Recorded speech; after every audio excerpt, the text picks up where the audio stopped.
देवकोट कर्नाटक के उस सुनसान तट पर बसा एक गांव, जहां समुद्र की लहरें सदियों से राज बयां करती आई हैं। पर एक राज ऐसा था जिसे समंदर भी अपने सीने में दबाए रखना चाहता था। एक ऐसी मिट्टी जो दिखने में तो साधारण काली मिट्टी थी, पर उसमें समाया था एक पूरे गांव का काल। कृष्णा और रमेश की रहस्यमय मौतों के बाद गांव में एक अजीब सी सन्नाटा छा गया था। लोग शाम ढलते ही अपने घरों में दुबक जाते। बच्चों का खेलना कूदना बंद हो गया था। पर सबसे ज्यादा डर था उन लोगों को जो जानते थे कि उन्होंने भी वर्षों पहले वो श्रापित मिट्टी छुई थी। मुझे पता था एक दिन ये दिन आएगा ही। 1975 की बात है, जब हमने मंदिर की मरम्मत करवाई थी। क्या हुआ था तब काका?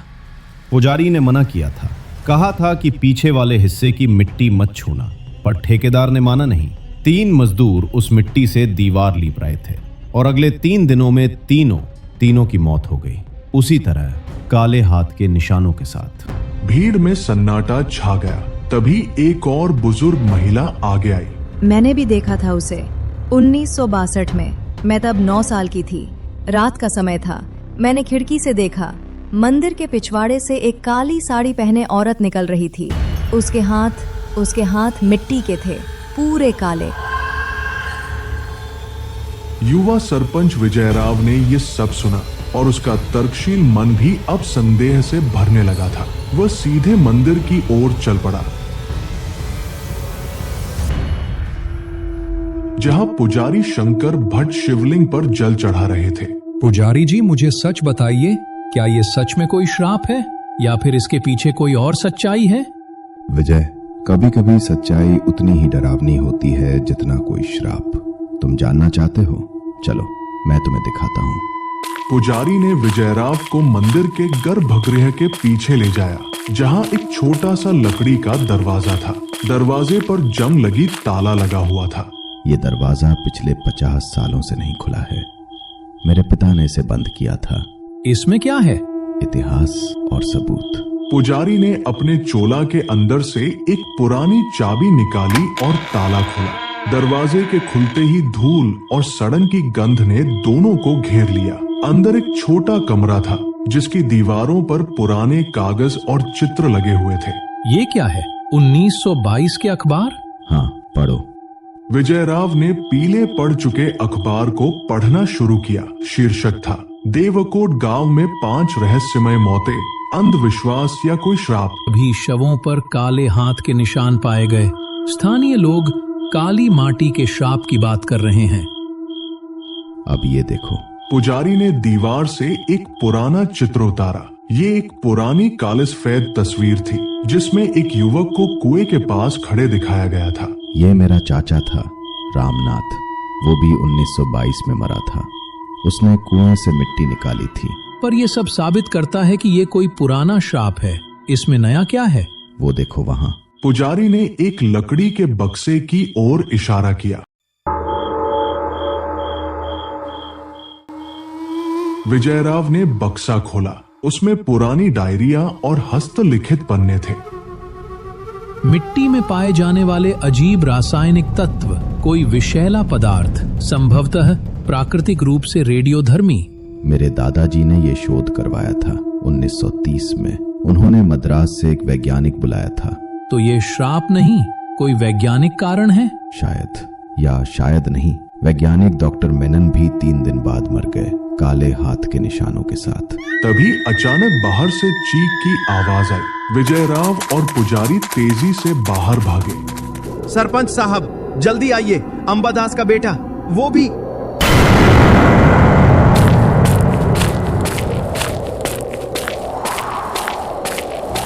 आंगन में 10 साल का एक बच्चा जमीन पर लेटा था। उसकी छाती पर काले धब्बे उभर रहे थे।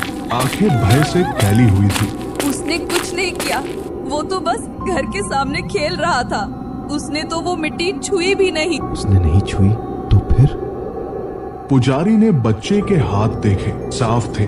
फिर उसके जूते देखे, उनके तलवों पर काली मिट्टी लगी हुई थी। उसके जूते, मिट्टी जूतों पर है। नहीं, इसका मतलब मिट्टी सिर्फ छूने से नहीं, किसी भी तरह से शरीर के संपर्क में आने से असर कर रही है। तभी एक भयानक रियलाइजेशन हुई विजयराव को। कुएं से जो धूल उड़ी थी वो हवा में है, वो पूरे गांव में फैल रही है। हमारी फसलों पर भी काली धूल जमी है। कपड़े सुखाने बाहर डाले थे, वो भी काली हो गए। ये तो बाढ़ की तरह फैलेगा, हर चीज को संक्रमित कर देगा। हमें गांव खाली करना होगा। पर तभी एक और आवाज आई, कोई गांव नहीं छोड़ेगा। सबने पलट कर देखा। वहां एक 90 साल का बूढ़ा खड़ा था, जिसे गांव के कम ही लोग जानते थे। वो मंदिर के पीछे की एक झोपड़ी में रहता था। गुरुजी, आप? मैंने 1922 देखा था, तब भी लोग भागना चाहते थे, पर जो भागे वो रास्ते में ही मर गए। क्यों? ऐसा क्यों हुआ? क्योंकि श्राप सिर्फ मिट्टी में नहीं, इस जमीन में है। जो इस जमीन को छोड़ेगा वो तुरंत मर जाएगा। यही शर्त थी भूमि देवी की। तो फिर हम करें क्या? यहीं बैठे बैठे मर जाएं? एक ही रास्ता है, वो जो 100 साल पहले बंद किया गया था उसे पूरा करो। क्या रास्ता? भूमि देवी को शांत करने का। पर उसके लिए जो बलिदान चाहिए वो कोई देना तैयार नहीं होगा। बूढ़े ने एक नजर सब पर डाली, फिर अपनी झोपड़ी की ओर चल दिया। रात का अंधेरा गहरा हो रहा था और हवा में काली धूल की एक महीन परत सब कुछ ढक रही थी। वो किस बलिदान की बात कर रहा था? मैंने सुना है, पुरानी कथा है, भूमि देवी को शांत करने के लिए एक जीवित इंसान का, जिसे उसी कुएं में दफनाना पड़ता है। विजयराव की सांसें रुक गई। चारों तरफ फैली काली मिट्टी अब सिर्फ मिट्टी नहीं लग रही थी, वो एक जीवित सांस लेती हुई बुराई थी, जो धीरे धीरे पूरे गांव को निगल रही थी। और अगर ऐसा नहीं किया गया तो ये काली मिट्टी हवा के साथ, पानी के साथ, फसलों के साथ फैलती जाएगी। पहले ये गांव, फिर पड़ोस के गांव, फिर शहर, और एक दिन। पुजारी ने बात पूरी नहीं की, पर विजयराव समझ गया। सामने समुद्र लहरें ले रहा था, मानो वह भी इस रहस्य को अपने में समेटे हुए था। काली माटी का रहस्य अब सिर्फ एक गांव की कहानी नहीं रहा था, ये एक महामारी बनने वाला था। और इस तरह देवकोट गांव के सामने एक भयानक सवाल खड़ा हो गया। क्या वे एक इंसान की जान देकर बाकी सबको बचाएंगे, या फिर सब मिलकर इस श्राप का इंतजार करेंगे? निर्णय लेने के लिए समय कम था, क्योंकि अगली सुबह तक गांव के आधे लोगों की छाती पर काले निशान उभरने वाले थे। वो बलिदान कौन देगा, ये फैसला अभी होना बाकी है। पार्ट 2 चाहिए तो कमेंट में पार्ट 2 लिखो और सब्सक्राइब करो।